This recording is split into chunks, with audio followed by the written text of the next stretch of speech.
the newest allegation, the one allegation that Parnas made that is totally new, is that he said Bill Barr knew of his and Rudy Giuliani's search for dirt on Hunter Biden from the time he was confirmed. So that's February 2019.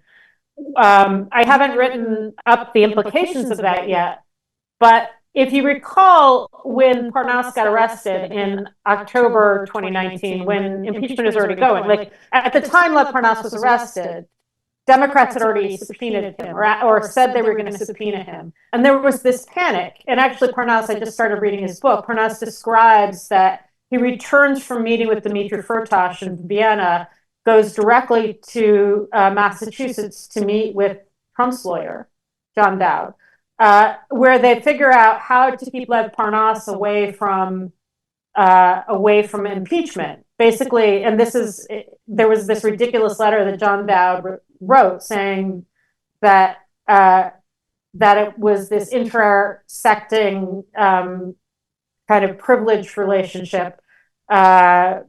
Rudy was Parnas's lawyer. Parnas was doing work for Dmitry Firtash. Right. Parnas was doing work for Donald Trump, and therefore it was all privileged. I mean, that was how they were going to keep Lev Parnas away from the impeachment inquiry. And then Parnas gets arrested, and he believes, and I think that there may be merit to the allegation is that he was arrested and treated in the way he was arrested because not just Rudy and Trump were implicated, Bill Barr was implicated.